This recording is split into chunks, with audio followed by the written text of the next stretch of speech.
गीता में अर्जुन को स्वयं भगवान कह रहे हैं कि उस परमेश्वर की शरण में जा, उसके लिए उन संतों के पास जा जो तत्वदर्शी हो। इसी प्रकार हजरत मोहम्मद को उनका अल्लाह कह रहा है कि कोई और पूर्ण परमात्मा है, उसको पाने के लिए उन तत्वदर्शी संत की तलाश कर। वो प्रभु कौन है, ये जानने के लिए कृपया अवश्य सुनिए जगत गुरु तत्वदर्शी संत रामपाल जी महाराज के अमृत वचन।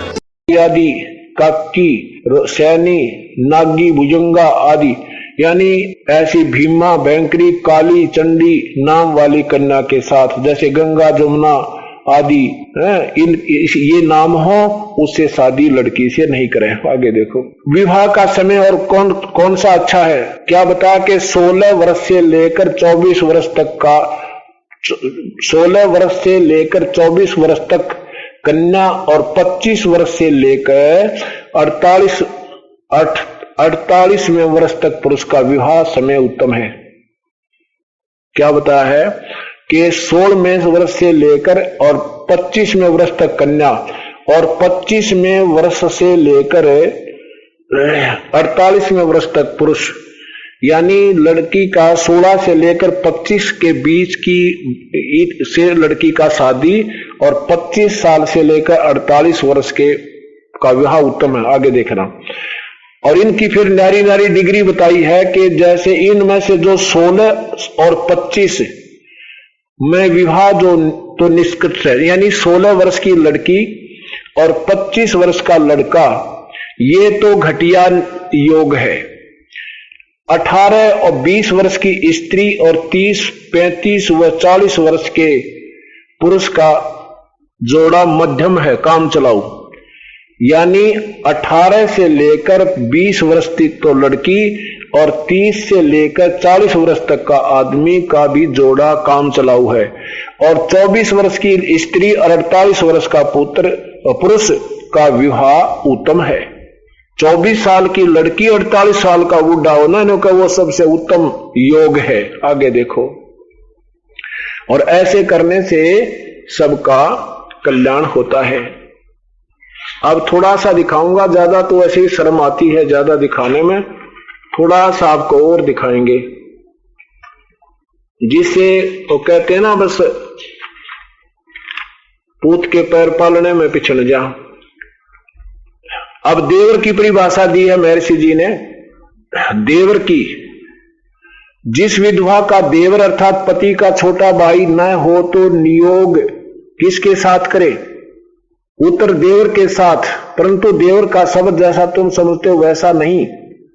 देखो, देवर उसको कहते हैं जो विधवा का दूसरा पति या छोटा भाई या बड़ा भाई अथवा अपने वर्ण का, अपने से उत्तम वर्ण वाले को जिससे नियोग करे, उसी का नाम देवर है।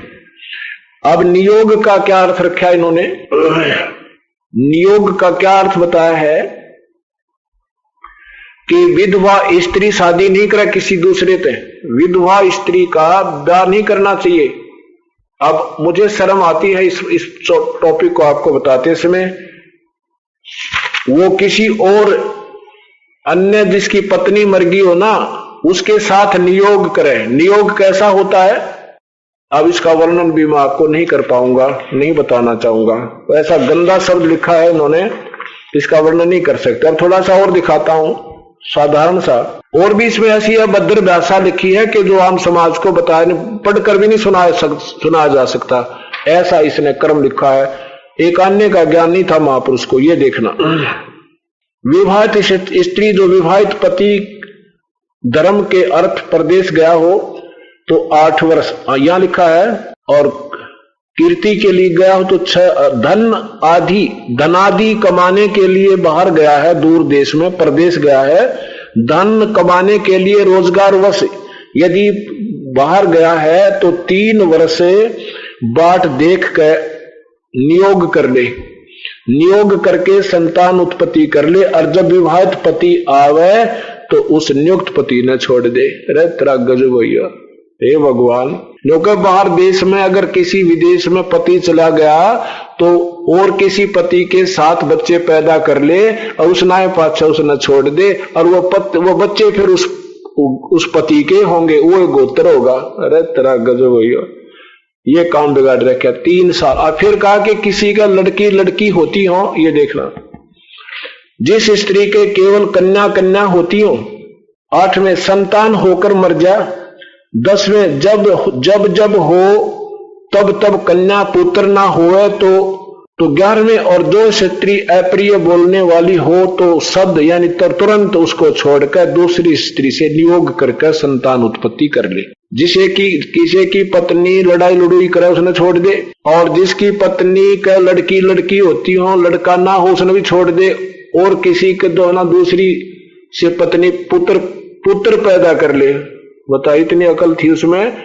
अब यहां देखो, किसी की पत्नी अप्रिय बोलने वाली हो, वैसे ही जो पुरुष अत्यंत दुखदाई हो उसे तुरंत छोड़कर दूसरे से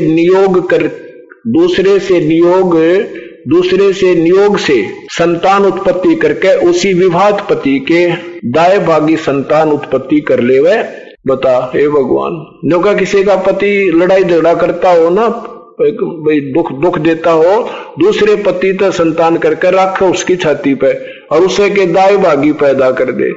अरे तेरा गजब होइयो, हे भगवान। ये देखो, ये दिल लिख रखे हमारे समाज सुधार के नियम महापुरुष ने, संतान उत्पत्ति करके उसी विवाहित पति के दाएं भागी संतान कर ले वह, और इत्यादि प्रमाण कर और युक्तियों से स्वयंवर विवाह और नियोग से अपने अपने कुल की उन्नति कर ले। और आगे और ऐसा जुर्म लिखा है जो मैं आपको नहीं सुना सकता। अब कहने का भाव ये है दास का कि जब तक हमें ये पता नहीं लगेगा, या ऊपर तो मोर में ऋषि की है, अंदर ऊपर तो मोर अमेरिका की और माल अफ्रीका का, तो यही दिखाना चाहूं था कि इसने खोल कर देखेंगे तभी इससे मन हटेगा, फिर यू आपको ऐसा गंदा शास्त्र लगेगा, ये भगवान, ये तो किसी और का भी दृष्टि ना पड़ जाना चाहिए तो काम कति बिगाड़ देगा। जिस घर में लड़ाई ना होगी उसमें शुरू हो जाए इसके ऊपर जरा सा भी आचरण। शुक्राज तो किसी समझ को नहीं आया, मैं ऋषि का लिखा हुआ था, जो रखते थे ना बेचनिया ने भी ना बेरा था, इसमें लिख के रखा है। ये तो ई पोल पार्टी की। अब थोड़े दिन में देख लियो कि वो भी दी गया जब भी नो कहेंगे फूक बीमारी ने एक लो दर्द उठा के। तो ये ज्ञान दास इसलिए दे रहा है, बेशक किसी को बुरा भी लग रहा होगा कि भाई क्यों दूसरे की निंदा करें, नहीं, निंदा नहीं है, ये तो एक तत्व ज्ञान के अंदर परमात्मा का एक विशेष विधान है। और जब तक संत ही नहीं बताएगा तो विद्यार्थियों को क्या पता लगेगा। इसमें 2 दूना 6 लिख रखा है, 20 लिख रखा है। तो अध्यापक का ये प्रथम फर्ज होता है कि वो सिलेबस अनुसार साधना करवा के बच्चों को सफल करवावे। बोलो सतगुरुदेव की। कर जोरूं विनती करूं धरूं चरण पर शीसे, गुरु राम देवानंद जी महाराज ने दिया नाम बख्शीश, कोटि कोटि सिजदा करूं कोटि कोटि प्रणाम, चरण कमल में राखियो मैं बांधी दामन, कुत्ता तेरे दरबार का मोतिया मेरा नाम, गले प्रेम की रस्सी राखे तो वहां जाऊं, तो करो तो हो बावरो, दूर दूर करो तो जाऊं, जो राखो तो ही रहूं, जो देवो सो खाऊं।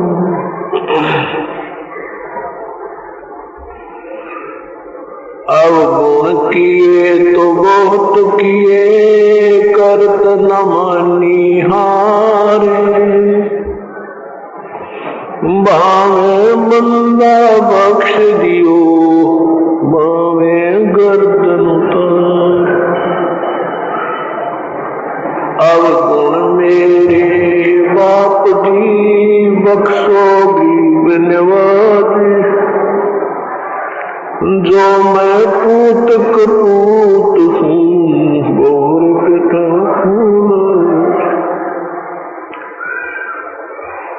जय इब के सतगुरु मिले सब दुख आँखों रो चरणों ऊपर शीस धरूं कहूँ जो कहनी हो सतगुरु आप न भूलियो चाहे लाख लोग मिल जाएं हमसे तुमको बहुत है तुमसे हमको नहीं फिर तुम्हारे विसारी क्या बने किसकी शरण में जाऊं शिव विरथ मुनि नारदा इनके हृदय न समान बंदी छोड़ दयाल जी तुम लग हमारी दौड़े जैसे कागज जहाज का तक न दूजी ठोरे राम नाम रटते रहो जब तक घट में प्राण कबहू तो दीन दयाल के बनक पड़ेगी कहाँ बंदे तू कर बंदगी जय चावे दीदारे अवसर मानुष जन्म का ये मिलन बारंबार वो पृथ्वीपति चकवे गए जिनके चक्र चलंती रावण सरीखे कौन गिने ऐसे गए अनंती राम रटत कोड़ी भला चू चू पड़े जो चाम ये सुंदर शरीर किस काम का जिस मुख नाही नाम राम रटत कन्यावली साकट गलों ने पूती जैसे बकरी के गल में गल थना जिसमें दूध नामूते राम रटत दारी दरबलो बावे टूटी घर की छानी वो सुंदर महल किस काम के जहाँ भक्ति नहीं भगवान आजा बंदे शरण राम की फिर पीछे पछतावेगा भाई आजा बंदे शरण राम फिर पाछे पछता बालू की बीत पवन का खंबा कब लग खैर मनावे बालू की बीत पवन का खंबा कब आज मैं तेरे गट लेंगे तो राम कहना पावे आज मैं तेरे तू राम कहना पावेगा भाई आजा बंदे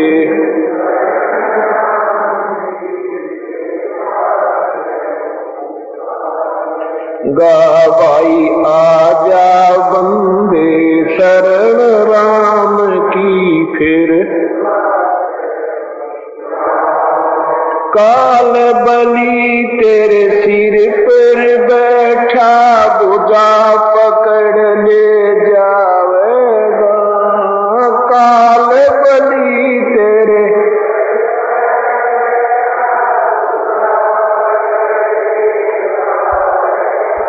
मात पिता तेरा कुटुंब कबीला सारा खड़ा लखा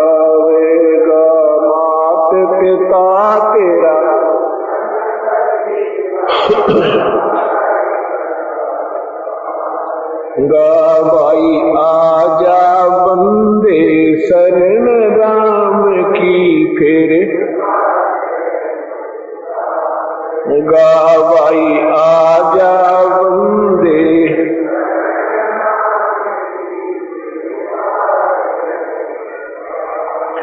धर्मराय तेरा लेखा लेगा, वहाँ क्या बात बनावेगा। धर्मराय तेरा वहाँ क्या बात बनावे, लाल खंभ से बांधा जागा, गन सत्य गुरु को छुटावेगा। भाई लाल खंभ से बांधा जागन, सत्य गुरु कौन छुटावेगा। भाई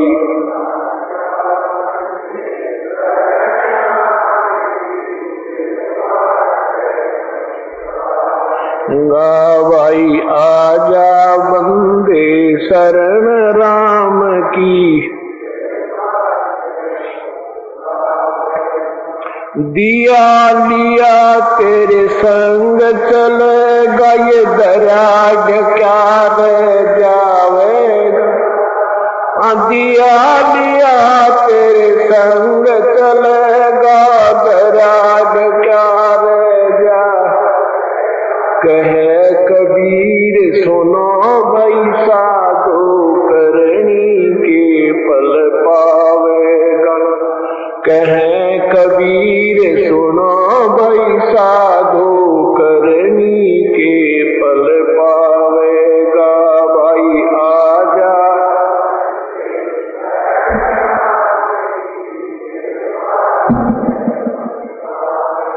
गावाई आजा बंदे शरण राम की, सत साही आजा बंदे शरण राम की, फिर पीछे पछतावेगा। ये बालू की भीत पवन का खंबा कब लग खैर मनावेगा। इस शरीर को 5 तत्वों से बने हुए इस पुतले को परमात्मा ने इतना नाजुक बताया है कि इसकी ना जाने किस कारण से मिट्टी खराब हो जावे, बीमारी के कारण, किसी दुर्घटना के कारण, और कोई हार्ट अटैक हो जावे, ऊपर का कितना जरा सा गिर जा तो कनपट्टी लाग जा, लागते मर जा। परमात्मा ये याद दिलाना चाहते हैं कि जिस शरीर में तू जीवित रहना चाहता है, तुझे चिंता होनी चाहिए कि तू इसमें जीवित रह कैसे रहा है। कबीर साहब के पास एक भक्त कहने लगा, भगवान मुझे मेरे शरीर में मुझे मृत्यु का डर लग रहा है, मेरा बहुत तकलीफ है। परमेश्वर ने कहा, बेटा तकलीफ तो तेरी ठीक हो जाएगी, पर मुझे ये डर लग रहा है तू इसमें जीवित कैसे है। तूने कभी सोचा इसमें तू जीवित कैसे रह रहा है, ये चल कैसे रहा, ये 5 तत्व का पुतला। इसमें कोई भी ऐसी सिस्टम नहीं है, कोई भी ऐसी व्यवस्था नहीं है जो ये स्थायी हो सके, इसका कोई किसी प्रकार से प्रोटेक्शन हो सके। और जिससे इसका बचाव रहे उसको तू भूल चुका है, परमात्मा की भक्ति नहीं करते। इस 5 तत्वों से बने हुए पुतले का वास्तविक जो लाभ हमें लेना है, इस मिट्टी से सोना उपजाना है, तो ये मिट्टी अनमोल है, और नहीं तो ये मिट्टी एक नए पैसे की नहीं है। क्या बताते हैं परमात्मा कि पशु के चाम की पातन बन जा नौबत और नंगारा, नरदेही कछु काम न आवे, जल बुझ हो जा छारा। नहीं तो ये 5 मनुष्य का जो शरीर है ये सबसे व्यर्थ है। जैसे पशु के चाम की जूते बन सकते हैं, ढोल नगारे का ये ऊपर का एक कपड़ा चमड़ा लगता है, वो भी कुछ न कुछ बाद में काम आ जाता है ढोलक पोलक बजाने में। लेकिन ये तेरा चाम तो वो काम भी ना अगर भक्ति ना करीता है। इस मिट्टी का अगर तुम्हें लाभ उठाना है तो केवल परमात्मा की भक्ति, शुभ कर्म और संतों की शरण, ये इसका मूल उद्देश्य रखते हुए अपना दैनिक कार्य को भी कीजिए। और इसको कब तक रखना चाहता है? आज चाहे किसी की आयु 90 वर्ष की होगी, उसकी आशा भी ये रहती है कि एक अपने गांव में ना 115 साल जी गया था, अभी तो और शायद 10-5 वर्ष बात बन जा। उठ के बैठा नहीं जाता, दिन में 100 उठे, 10 कदम चल दे, सांस चढ़ जाए, फिर भी नो आस्था है, ये आस्था है कि अभी तो 10 वर्ष तो और भी शायद बात बनी रहे। तो ये आशा नहीं समाप्त होगी जीवन की, ये तो मालिक ने प्रबंध करना पड़ता है। कब तेरा पीछा छुटावा इस कबाड़ ते, ये कुबाड़ है जब तक इसमें भक्ति नहीं करते। और 60-70 साल के बाद तो फिर ये आप पे वजन बन जाता है, ये 5 तत्व की मिट्टी अपने आप महसूस होने लग जाती है कि वास्तव में ये तो बात बिगड़ गई, कुछ भी को नहीं हो। इससे पूर्व हमने प्रभु की साधना अधिक कर लेनी चाहिए, जिसके कारण हमारा बुढ़ापा भी ठीक हो जाएगा, क्योंकि परमात्मा की कृपा से फिर ये गोडे नहीं दुखे, जोड़ा में दर्द नहीं हो, धीरे धीरे सारा सेटिंग हो जाएगी और कोई छोटा मोटा कष्ट आएगा वो भी नॉर्मल यानी साधारण भाव से समाप्त हो जाएगा। परमात्मा हमें याद दिलाना चाहते हैं कि चलो तू लंबी आयु मान ले, 100 वर्ष भी जी गया और भक्ति करी नहीं, मृत्यु तो फिर भी होनी है, और साधना ना करने से पुण्यात्मा ये सारा जीवन खो दिया, ये समय अनमोल आपका बर्बाद हो गया। इसलिए याद दिलाते हैं कि बालों की भींत पवन का खंबा, ये इतना कच्चा सांग बताया कि जैसे एक बालू रेत की दीवार बनाते हैं, उसके दोनों तरफ फट्टे से लाकर पानी भर दें, उसमें कूट छेद कर फिर रोक दे, फिर थोड़ी सी ऊपर बना दे, और वो काम चला उसी होती है। वो पानी वर्षा हो जाए तो कट जा, कोई पशु का लात लाग जाए तो गिर जा, और ज्यादा तेज हवा चाल पड़े तो उसमें स्कोरिंग होकर हुआ कट कट के सारी उड़ जा। तो कहते ये पवन, ये बालू की भीत जैसा कच्चा तेरा ये शरीर, और ये पवन से श्वास से ये खड़ा हुआ है। बालू की भींट पवन का खंबा, कब लग खैर मनावेगा। फिर क्या बताते हैं, आजम तेरे घटने घेरे, यम के दूत आएंगे जब तेरा अंत समय होगा।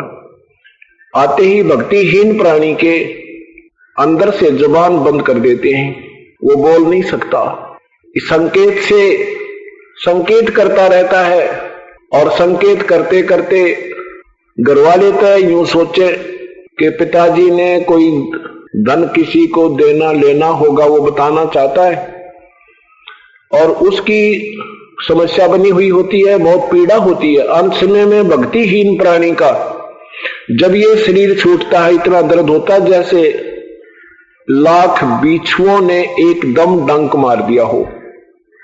ये सत्कर मानना, संतों ने जो विचार दिए हैं, यों का यूं बनता है। आंखों से पानी, टट्टी और पेशाब इस सपला तो उनका निकल जाता है। और जिन्होंने परमात्मा की भक्ति कर रखी होती है, विधिवत साधना कर रखी है, दान पुण्य आदि किए हुए हैं, उनका ये शरीर सेकंडों में निकल जाता है, उसको ये पीड़ा नहीं होती।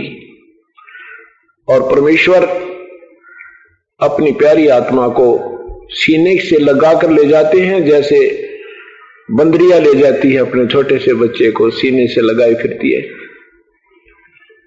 उसके लिए परमात्मा कहते हैं, आए हैं सो जाएंगे, राजा रंक फकीर, एक सिंहासन चढ़ चले, एक बंदे जाए जंजीर।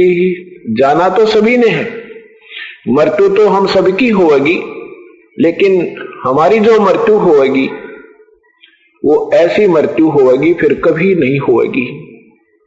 और जो भक्तिहीन प्राणी है उनकी मृत्यु ही मृत्यु होगी, उनका जीवन नहीं होगा। कैसे?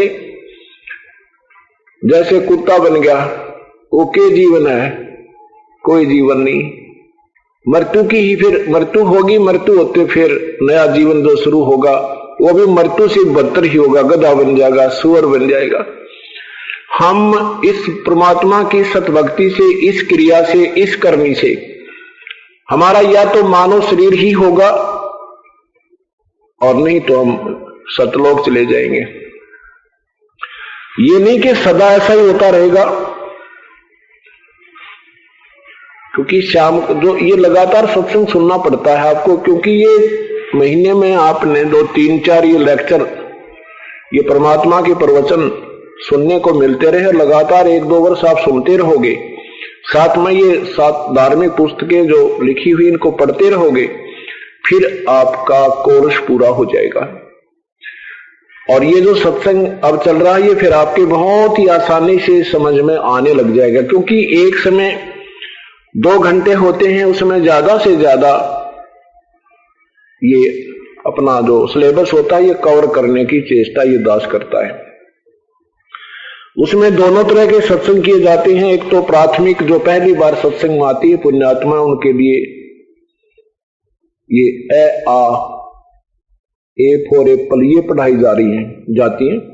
और फिर उनके लिए जो पुराने भक्त हो गए हैं जिनको ये भी उनके लिए ये भी साथ काम करती हैं और साथ में उनको वो कोड वर्डों के माध्यम से भी सत्संग सुनाया जाता है। वो फिर शीघ्र पकड़ जाते हैं कि अब सतगुरु जी क्या कहना चाह रहे हैं, कहां बोल रहे हैं। और प्रथम दूसरी तीसरी बार कोई सुनता है तो उसके मन में ये प्रवचन जो किए जा रहे हैं उनको शंकाएं उत्पन्न होने लग जाती हैं।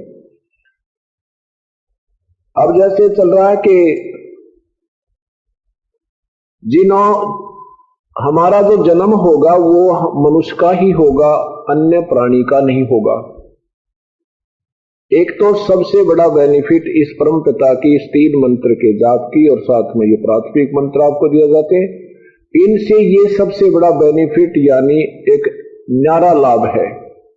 लेकिन ये ज्ञान भी आपने मद्देनजर रखना पड़ेगा कि इस जन्म को आगे ना होने दिया जाए तो हमारे लिए बहुत ज्यादा लाभदायक होगा। और अन्य साधनाएं जो लोग भक्तजन कर रहे हैं, संतजन करा रहे हैं, उनसे तो वो बेनिफिट कोई भी नहीं है, क्योंकि वो सारी शास्त्र विरुद्ध साधनाएं हैं। उनसे ना उनका कोई गति हो, ना सुख हो, ना उनका कोई लाभ हो। इससे आपका मुक्ति नहीं होगी तो इतना लाभ होगा आपको वर्णन नहीं हो सकता। आप पृथ्वीपति भी बन सकते हो। नेक्स्ट जीवन आपका जिसने इस जीवन में और 10-5 वर्ष ये सतगुरु की साधना जो दास बता रहा है कर ली, आपका मानुष जीवन में तो धोखा नहीं और लगातार कहीं भी हो सकते हैं। आप स्वर्ग में भी जा सकते हो, आप महास्वर्ग भी जा सकते हो, आप विष्णु जी के लोक भी जा सकते हो, वहां भी हजारों युगों तक रह सकते हो और फिर वापस यहां पर आओगे आप पृथ्वीपति भी बन सकते हो, सारी पृथ्वी के शासक भी बन सकते हो। यह इतनी कमाई हो जाएगी। लेकिन ये कमाई हमने इस कमाई का हमने यहां पर ऋण उतारना था, उसको वो ना उतार के हम फिर इसकी मलाई खाना प्रारंभ कर देंगे। और जिस भी पवित्र धर्म में हमारा पुनर्जन्म होगा, वो जो साधना हम कर रहे होंगे परंपरागत, वो सोच रहे होंगे कि साधना जो हम करें शायद इससे आज मैं चीफ मिनिस्टर बन गया हूं, इससे शायद मैं मंत्री बन गया हूं, इससे शायद मैं प्रधानमंत्री बन गया हूं। नहीं, उस समय हमारा आध्यात्मिक ज्ञान 0 होता है, मान शून्य होता है, क्योंकि वो तो पिछली मलाई हम खा रहे होते और वो जीवन उसका बहुत अच्छा निकल जाता है और वो उसी साधना को करते करते मृत्यु को प्राप्त हो जाता है। और फिर नेक्स्ट जीवन उसका 84 लाख योनियों में चला जाता है, क्योंकि ये पुण्य कमाई जो हमारी है 1, 2, 4, 10, 5 वर्ष में जन्म में समाप्त हो जाएगी। और उस दौरान फिर परमात्मा ने मेहर नहीं बख्शी, कोई संत नहीं भेजा, तो फिर 84 लाख योनियों में ये प्राणी चले जाएंगे। इसलिए हमने अब ये ज्ञान हो गया, अब इस समय को, इस जीवन को आगे नहीं बढ़ाने देना। मान लीजिए आप नेक्स्ट जीवन में और प्रधानमंत्री भी बन गए, ठीक है। प्रधानमंत्री जो बन जाता है वही जानता है उसके सिर में कितना दर्द होता है, कितना आनंद मना रहा होगा। और इसने जिम्मेवारी की जो पोस्ट पद पर जब विराजमान होने के बाद एक पल की चैन नहीं, प्राणी को एक पल की भी चैन नहीं है।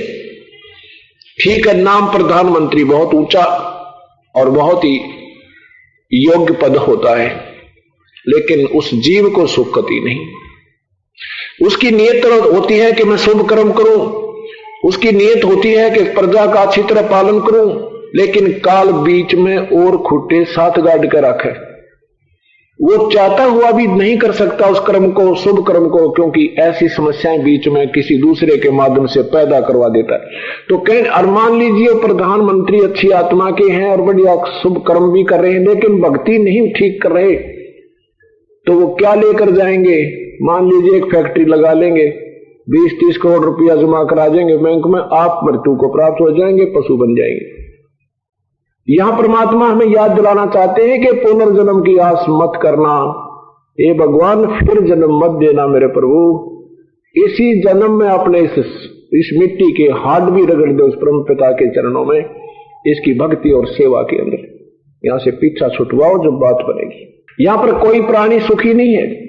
परमात्मा कहते हैं, भाई तन दर सुखिया कोई न देखा, जो देखा सो दुखिया हो। उदय अस्त की बात करते हैं, मन सबका किया विवेका हो। सबका तंदर सुखिया कोई न देखा, जो देखा सो दुखिया हो। उदय अस्त की बात करते हैं, मन सबका किया विवेका हो। सबका भाई घाटे बाधे सब जग दुखिया के दृष्टि बैरागी हो। घाटे बाधे सब जग दुखिया के दृष्टि बैरागी। सुख देव ने दुख के डर में गर्भ में माया त्यागी हो। गर्भ में माया त्यागी हो। तंदर सुखिया कोई न देखा, उदय अस्त की बात करते हैं, मन सबका किया विवेका हो। सबका भाई जंगम दुखिया योगी दुखिया, तपस्वी को दुख दूना हो। जंगम दुखिया योगी दुखिया, तपस्वी को दुख दूना हो। आशा कृष्णा सब में व्यापे, कोई मैल ना सुना हो। कोई मैल ना सुना हो। तंदर सुखिया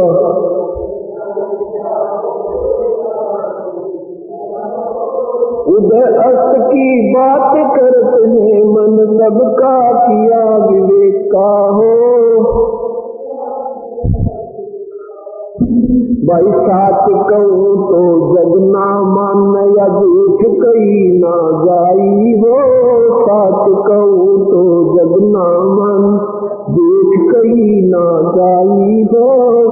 ब्रह्मा विष्णु शिव जी दुखिया, जिन ये रहा चलाई हो।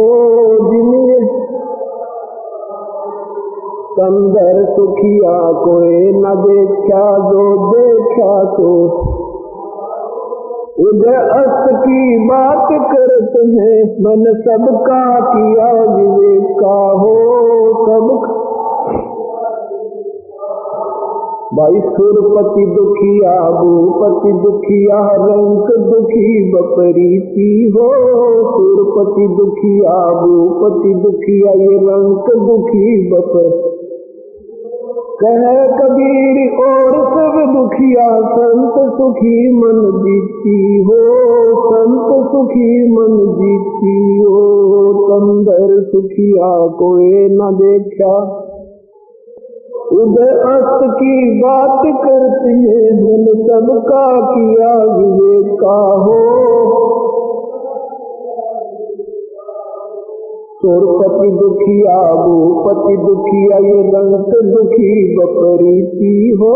सुरपति दुखिया भूपति दुखिया, रंक दुखी बपरीती हो। कहे कबीर और सब दुखिया, एक संत सुखी मन जीती हो।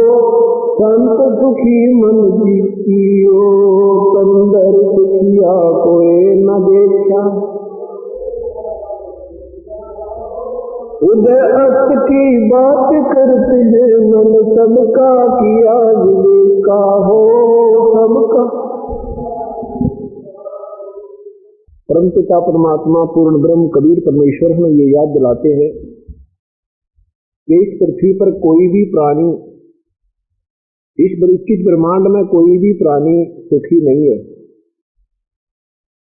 इस 5 तत्वों से बनी हुई काया के अंदर जो प्राणी है, इस तन में हमने कोई भी यहां सुखी नजर नहीं आया। ज्यादा से ज्यादा बताना चाहते हैं कि सच कहूं तो जग नहीं माने और झूठ कही ना जाई हो, ये ब्रह्मा विष्णु शिव जी दुखिया जिन ये राह चलाई हो। इस तीन लोक के प्रभु सतीथी, उत्पत्ति सतीथी और संहार करने वाले, ये स्वयं भी महाकष्ट में है। भगवान विष्णु जी को श्राप लगा नारद जी से, श्री रामचंद्र जी रूप में आए।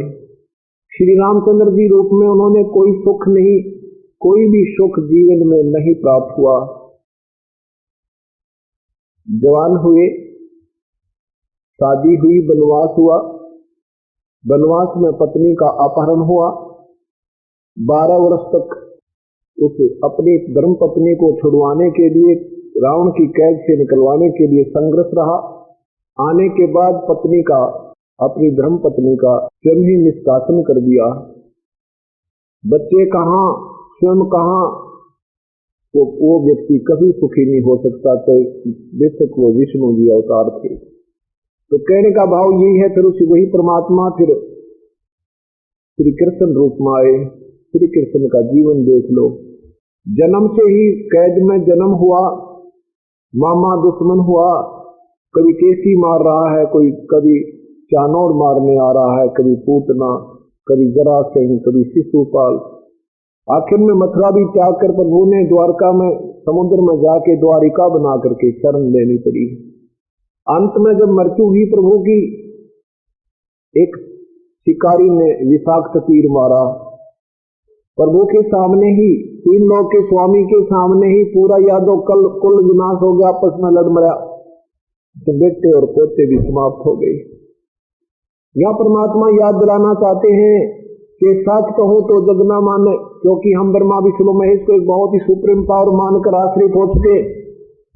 इनको अजन्मा, अजन्मा, अजर, अमर, अविनाशी, कोई माता पिता इनके नहीं, ऐसा हमने लोकवेद से सुना हुआ है। वास्तव में इनकी हिस्ट्री शीट, इनके पवित्र जो जीवन चरित्र हैं, अर्थात इनकी पुराण है, शिव पुराण, विष्णु पुराण, ब्रह्मा पुराण आदि में आप पढ़कर देखिएगा, देवी भागवत महापुराण में। ये तो नासवान स्वयं स्वीकार करते हैं, हम नासवान हैं, हमारा जन्म मृत्यु होता है। इनके माता पिता जी का प्रत्यक्ष प्रमाण मिलता है। दुर्गा ब्रह्मा विष्णु महेश की माता है, और ज्योति निरंजन शिव, महाशिव, ये काल, ये ब्रह्म, ये इनके पूज्य पिताजी हैं। ये काल कौन है? ये ब्रह्म कौन है? ये काल है 1 लाख मानव शरीरधारी प्राणियों का नियत आहार करने का, इसको साथ लगा हुआ है। अब ये ज्ञान हमने सुना नहीं तो एक बार ऐसा लगता है जैसे दंत कथाएं हो, नहीं, ये बिल्कुल सच कथाएं हैं और ये हमारे शास्त्रों में प्रमाण है। इनमें से 70% तो हमारे पुराणों में प्रमाण है, और फिर ऊपर की जो 30% नहीं है वो कथा, वो परमात्मा ने स्वयं आकर के हमें बताया है। ये सारा मिलकर के सूक्ष्म वेद, सवसम वेद अर्थात 5वें वेद में ये सारा ज्ञान जो का तो लिखा हुआ है, और सब समशंकाओं का उसमें समाधान हो जाता है, सब निर्णायक ज्ञान उसमें उपलब्ध है, प्राप्त होता है। तो क्या बताना चाहा है कि सच कहूं तो जग ना माने, क्योंकि आज से 550 वर्ष पहले जो परमात्मा यही ज्ञान दिया करते, जो दास आधुनिक के अमृत बरसाया हुआ अपने आपको उनकी प्यारी आत्माओं तक पहुंचा रहा है। आज से अगर 20-50 वर्ष पहले भी आज ये दास बताने लग जाता तो कोई भी इस बात को ऊपर नहीं आने देता।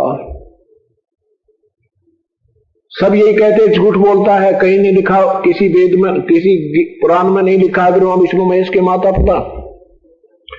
लेकिन अब परमात्मा ने ऐसे समय में ये प्रयास किया है अपनी प्यारी आत्माओं को अपने बारे में जानकारी देने का, कि अब कोई ये नहीं कह सकता वो झूठ बोल रहा है, और कह रहा है तो तुरंत यहां पर हाथों हाथ सच्चाई लेकर जाते प्रत्यक्ष प्रमाण प्रोजेक्टर आपको मिलता है, और प्रश्न नंबर और उसके अध्याय नंबर भी आपके सामने होते हैं।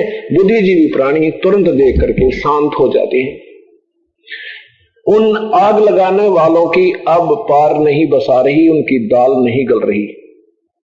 पहले धर्म या समाज के तौहीन हानि होने के कारण आपस में हमें लड़ा मारते थे, अपना उल्लू सीधा कर लेते थे, हम लड़ते रहते थे उनकी वजहों की, तो वो बकवाद चलती रहती थी। अब परमात्मा ने ऐसे समय में ये कार्य शुरू किया है, अब सब ठीक हो जाएंगे, किसी की दाल गलेगी नहीं, सब बहन बेटी भाई बुजुर्ग सब शिक्षित हैं और हम अपने उस मूल मालिक को पहचान लेंगे। अब कौन है वो परमात्मा जिसकी हमने शरण में जाना चाहिए? आजा बंदे शरण राम की, फिर पीछे पछताएगा, बालू की भीत पवन का खंभा, फिर कबल खैर बनाएगा। अब कौन से भगवान की शरण में चले? यदि हम ब्रह्मा विष्णु महेश का आश्रय लेकर उनकी पूजा करते हैं तो वो नाशवान, उनकी मृत्यु। यदि हम ब्रह्म की साधना करते हैं तो ब्रह्म भगवान गीता जी में बोल रहा है 4थे अध्याय के 5वें मंत्र में, अर्जुन तेरे और मेरे बहुत जन्म हो चुके हैं, तू नहीं जानता मैं जानता हूं। दूसरे अध्याय के 17वें श्लोक में कहता कि अर्जुन ये मत सोच कि हमारा और तुम्हारा अभी पहली बार जन्म हुआ है। दूसरे अध्याय के 11वें श्लोक में कि ये मत सोच के तेरा और हमारा सैनिकों का पहली बार हम जन्म हुआ है, इससे पहले भी हम थे और आगे भी होंगे और वर्तमान में भी है। फिर कहा कि अर्जुन 18वें अध्याय के 62वें श्लोक में कि तू सर्वभाव से उस परम पिता की शरण में जा, उस परमेश्वर की शरण में जा, जिसकी कृपा से तू शाश्वत स्थान, शाश्वत माने सदा रहने वाले अविनाशी लोक सतलोक को प्राप्त होगा और परम शांति को प्राप्त होगा। फिर जन्म मृत्यु और दुख तुझे नहीं होगा। वो परमात्मा कौन है, कैसा है, उसको कैसे पाया जा सकता है, वही भेद बताने के लिए स्वयं परमेश्वर आए थे और फिर इस दास के ऊपर मेहर की ड्यूटी ला दी, या एक चौकीदारा दे दिया आपको जगाने का। ये अमृत पहले ही हमारे सदग्रंथों में विद्यमान है, लेकिन ये दास को खजाने की चाबी देकर एक सुखी शाबाशी दे दी प्रभु ने, और जो आप तक ये पहुंचाई जा रही है, जो इस खजाने का हिस्सेदार बन जाएगा वो मालो माल हो जाएगा, और जो वंचित रह जाएगा वो कंगाल हो जाएगा। क्योंकि अब कलयुग में तो भक्ति 1% भी नहीं शास्त्र अनुकूल रही। सब संतों ने अपनी अपनी दंत कथा बनाकर अपना अपना मार्ग प्रशस्त कर दिया, और यही काल चाहता था, यही काल ने करवाना था कि कलयुग में परमेश्वर कबीर आएगा और फिर अपना कोई दास भेजेगा। उससे पूर्व ही सब शास्त्र विहीन साधना पर आधारित लोक वेद दंत कथाएं सतलोक की सुना के पुण्य आत्माओं को भ्रमित कर दिया जाएगा, और वो कर दिया जा चुका है। लेकिन परमेश्वर भी पूर्ण ब्रह्म है, वो अपने बच्चों तक अपनी सत भक्ति को, सत ज्ञान को अवश्य पहुंचाकर छोड़ेगा। उसने वायदा कर रखा है कि धर्मदास तो लाख दुआई, ये सार शब्द कहीं बाहर न जाई। धर्मदास जी से कहा था कि ठीक है तू मुक्ति पा, अपना नाम ले, सार नाम तुझे देता हूं, पर इसको बाहर मत बताना। यही कसम गरीबदास जी से खिलाई थी, यही कसम श्री नानक साहिब जी से खिलाई थी, यही कसम श्री दादू साहिब जी से खिलाई थी कि तुम नाम जपो, पर ये अभी सार नाम किसी को बताना नहीं। अब वो समय आ गया है कि धर्मदास तो लाख दुहाई, ये सार शब्द कई बार ना जाई, सार शब्द बार जो पढ़ी बिचली पीढ़ी हंस ना तिरही। कहा था कि अगर उसमें कहा था कि अगर अब ये सार नाम किसी संत नकली इन काल के दूतों के हाथ लग गया तो ये भी यही मंत्र देना शुरू कर देंगे, और जब हमारा भक्ति युग आएगा उस समय ये डिफरेंशिएट नहीं हो पाएगा, ये कोई निर्णय नहीं कर पाएगी, भिन्नता नहीं रहेगी कि कौन सी साधना ठीक है, कौन सी गलत है, किससे प्रमाण करें। अब सदग्रंथ हमारा प्रमाण है, पवित्र गीता जी में प्रमाण है, ओम तत् सत इति समर्थे ब्रह्मणे त्रिविध इति निर्देश है, ब्रह्मणे त्रिविध समर्थ है। यही पवित्र श्याम वेद 822 नंबर संख्या में कि उस परमात्मा का, वो कबीर परमात्मा है, और 3 नाम का जाप देकर, मंत्र देकर अपनी प्यारी आत्माओं को यहां से काल के जाल से निकालता है और उसकी उम्र भी बढ़ा देता है। उसकी आयु भी बढ़ा देता हो परमात्मा अपनी रजा से, अपने कोटे थे, अपने खजाने थे। क्योंकि आज से 550-600 वर्ष पूर्व अपने सभी पूर्वज अशिक्षित थे और ये चतुर लोगों ने शिक्षा संस्कृत का एक भाषा विशेष का ज्ञान होने से अपने आप को विद्वानों की पदवी प्राप्त कर ली थी। अब ये पवित्र वेदा और पवित्र गीता जी का ज्ञान अक्षर ज्ञान से नहीं, ये तत्व ज्ञान से ही जाना जा सकता है। इसमें कोई भी अक्षर ज्ञान विशेष नहीं है। जैसे आपको दोहों के माध्यम से कबीर परमात्मा या आदरणीय गरीबदास साहिब जी की वाणी, आदरणीय गुरु नानक देव जी की वाणी, आदरणीय दादू साहब जी की वाणी, इसमें बहुत ज्यादा सांकेतिक शब्द होते हैं और उन दोहों को ऐसे ही ये वेद हैं। वेदों में जो वाक्य हैं ये पूर्ण नहीं है, इनमें काफी 90% कोड वर्ड है और ये भी पद्य भाग के अंदर है और इनको खोलना केवल गद्य भाग का ज्ञान प्रथम होना चाहिए, तब ये पद्य भाग खोला जा सकता है, जाना जा सकता है, नहीं तो इसकी कोई चाबी नहीं है।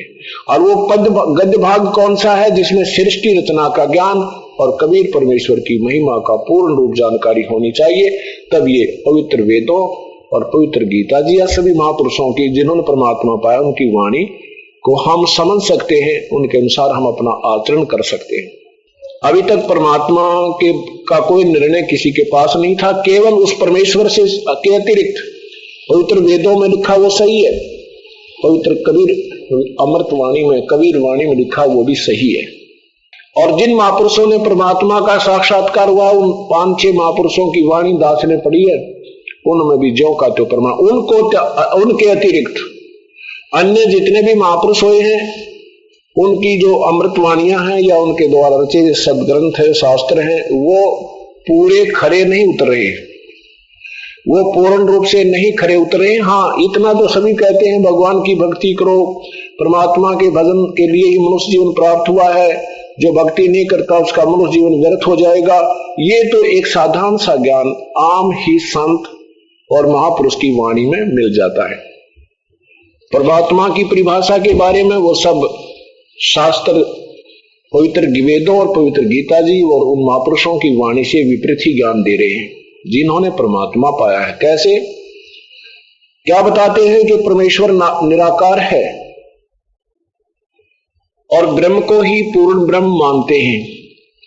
अब कबीर परमात्मा की वाणी को पढ़कर 2 पंथ चले हैं, एक राधा स्वामी पंथ, एक धन धन सतगुरु पंथ। ये सतपुरुष तो बताते हैं, सतपुरुष भी बताते हैं, सतलोक भी बताते हैं। कबीर साहब की एक शब्द है, करने नो दीदार महल में प्यारा है, उसके अंदर ये 32 कली का एक शब्द है। परमात्मा ने 0 से लेके और लास्ट तक की सारी कहानी बता रखी है। वो अपनी महिमा भी बता रखी है और काल की नकली सतलोक, अलखलोक, अगमलोक की भी व्यवस्था उसमें बता रखी है।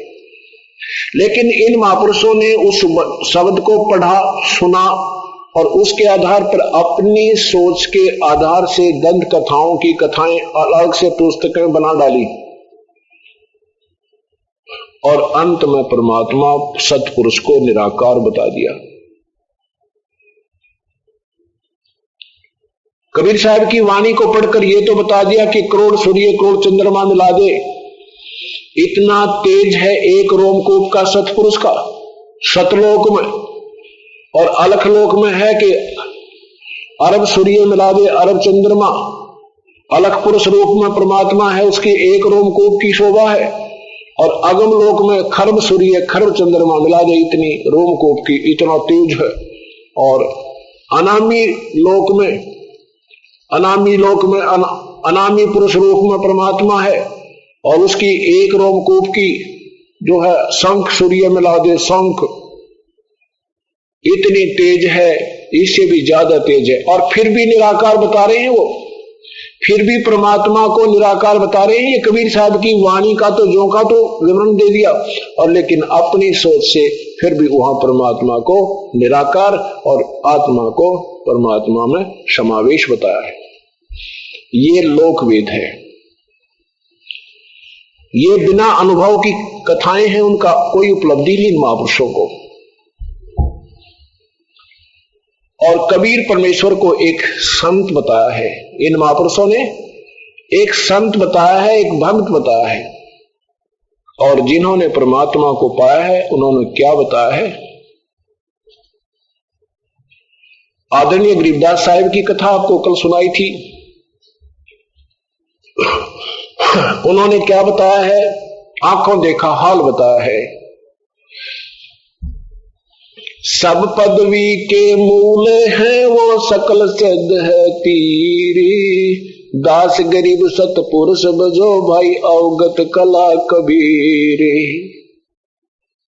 सब पदवी के मूल है, ओए होए, सब पदवी के मूल है और सकल सिद्ध है तीर, सिद्धि, सभी सिद्धियां उसके उन्हीं के आश्रित है। तीर माने किनारे पे, उन्हीं के आश्रय हैं, उन्हीं के पास है। सब सिद्धि भी उन्हीं के पास है और सब पदवी के मूल है वो सकल सिद्ध है तीरे, दास गरीब सतपुरुष बजो भाई अवगत कला कबीरे। सब पदवी के मूल हैं। आदरणीय श्री राम स्वामी रामानंद जी महाराज ने क्या कहा है? तुम साहेब तुम संत हो, तुम सतगुर तुम हमसे, गरीबदास तेरे रूप बिना और न दूजा अंसे। दोहू ठोड़ है एक तू भया एक से दो, गरीबदास हम कारणे आए हो मग जो। बोलत रामानंद जी सुनो कबीर करतारे, गरीबदास सब रूप में तू ही बोलन हारे।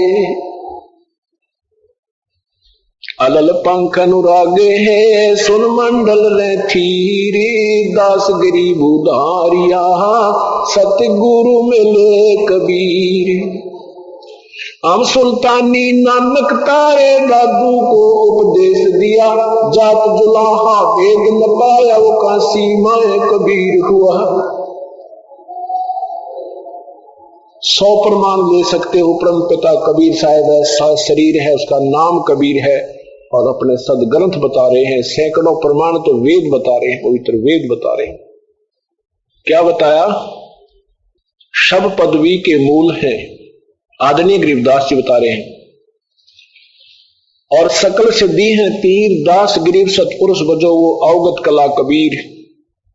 दादू साहब ने क्या बताया है? आदरणीय दादू साहब ने बताया है, जो जो शरण कबीर के वो तिरगे अंत अपारे।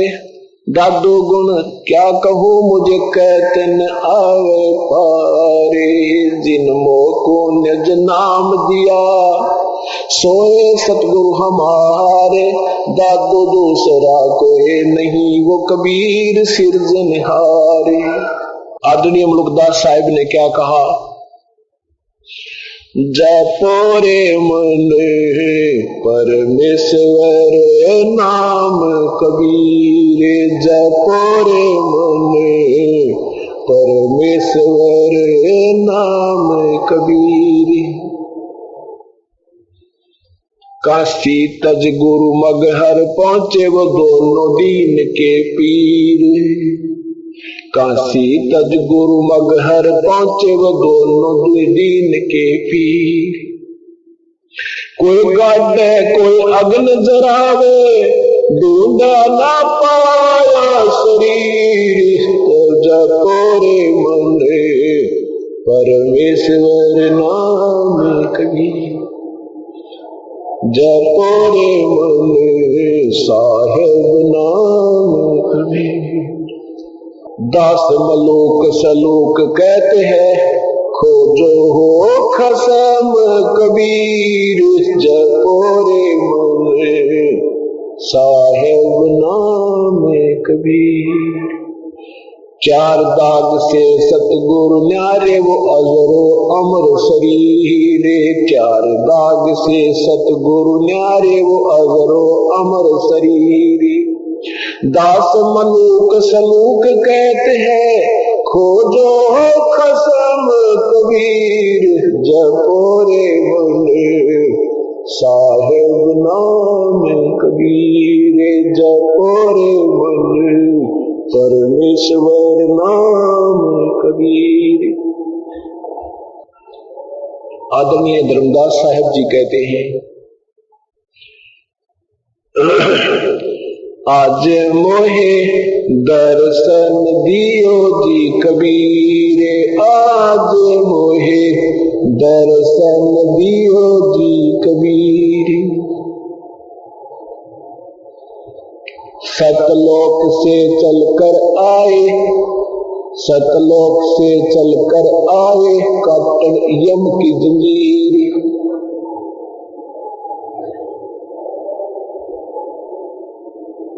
आज मोहे दर्शन दियो जी कबीर। आज मोहे दियो जी कबीर। आज मोहे सतलोक से चल कर आए।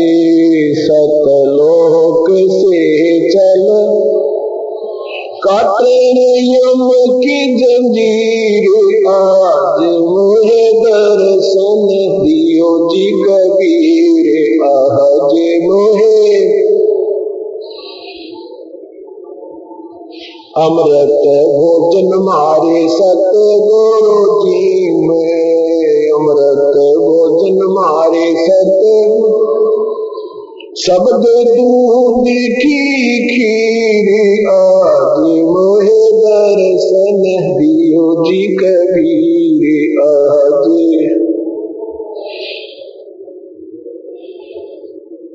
हिंदू के तुम देव कहाए। हिंदू के तुम देव मुसलमान के पीर। आज दियो जी कबीर। आज मुझे आज मुझे दर्शन दियो जी कबीर। आज मुझे धर्मदास की अर्ज गोसाई। धर्मदास की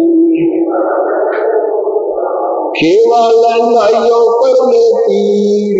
आज मुझे दर्शन आज मुझे दर्शन दियो जी कबीर।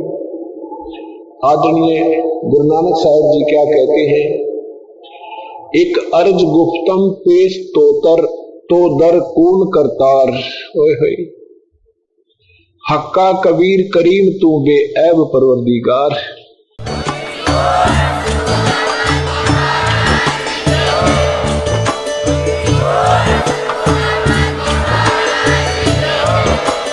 आप सुन रहे थे जगत गुरु तत्वदर्शी संत रामपाल जी महाराज जी के मंगल प्रवचन। अधिक जानकारी के लिए विजिट कीजिए हमारी वेबसाइट www.jagatgururampalji.org। संत रामपाल जी महाराज जी के शुभ आशीर्वाद से पूरे विश्व भर में 500 से भी ज्यादा नाम दीक्षा केंद्र हैं, जिन पर संत रामपाल जी महाराज जी द्वारा ऑनलाइन निःशुल्क नाम दीक्षा दी जा रही है। अपने नजदीकी नाम दीक्षा केंद्र का पता करने के लिए संपर्क करें 8222880541।